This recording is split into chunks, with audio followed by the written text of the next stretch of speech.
I just think there's a shortcut to analyzing stuff that you see online and figuring out what is the good stuff.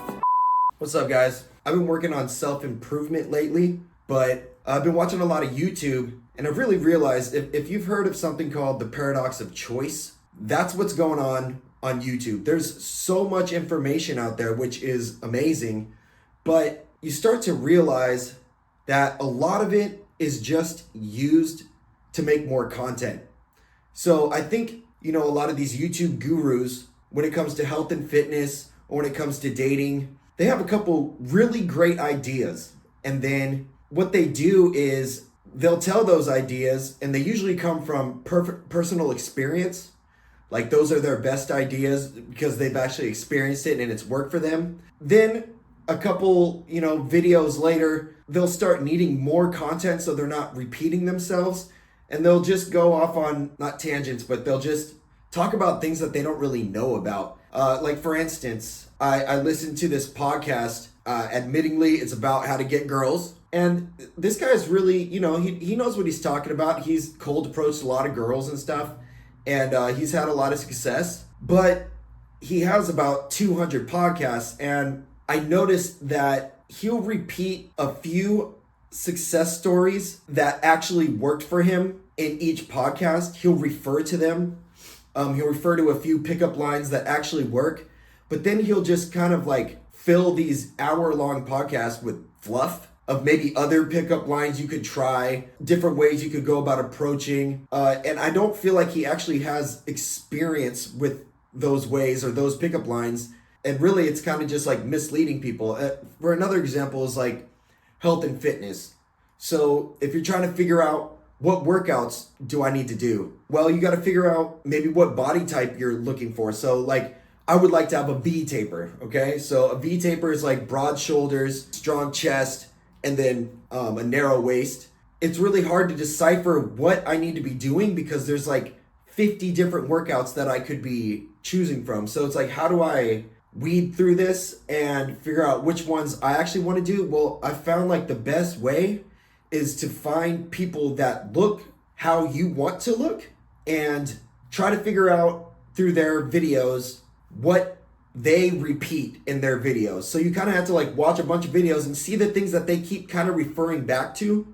So maybe they'll give you a video on like, 20 different shoulder workouts, but they mention a rear delt workout in 5 of those videos, And then they'll mention other ones where it's like, oh, you could hang on your head and have a rope and fucking climb up it backwards while doing some mantra. And it's like, that's just a workout that they probably never do. Maybe they've done it for like some B-roll in their clip, but they don't actually do that. That's not how they actually got to where they are. They just need more content because they can't keep telling you to do that rear delt workout. They've already said that before. So I've kind of learned how to pick up things that people repeat in their videos as those are the prime time. Those are the things that like got them inspired and made them feel like they had something to share. You can tell when they're being genuine, but when you see a video that's like clickbait, like, 20 different openers, they probably haven't used 20 different openers to go talk to girls. They've probably used one over and over and over and over and over and over and over again, maybe 2. I like to watch a lot of like live videos of people actually doing it because you'll realize that they're kind of using the same openers over and over and over again. There's just so much online, which is great, but you really have to learn what is valuable. Not everything online is drawn from personal experience or can really even help you. It's just trying to make more content so that they can get more views and more watch time. And that's cool. I mean, that's totally cool. That's the name of the game, and I just think there's a shortcut to analyzing stuff that you see online and figuring out what is the good stuff. And I think a lot of people get discouraged. I know I have, when it's just like, I don't know where to start. You just gotta see what multiple people in that field, their common denominator is. Like I got V-taper because I've seen like 20 videos with V-taper. Then eventually your algorithm starts giving you V-taper, V-taper, V-taper. So it's just something that I wanted to share is try to learn before you try to learn anything from YouTube. Try to learn how to learn from YouTube. weeding through the bullshit, the fluff, because that stuff is really just wasting your time, and you should be able to eventually pick up on it. And it's actually fun when you can, because you can start realizing, I don't need this, I don't need this, I just want this. Like, this is what really, really works, you know? So that's just something I thought I'd share.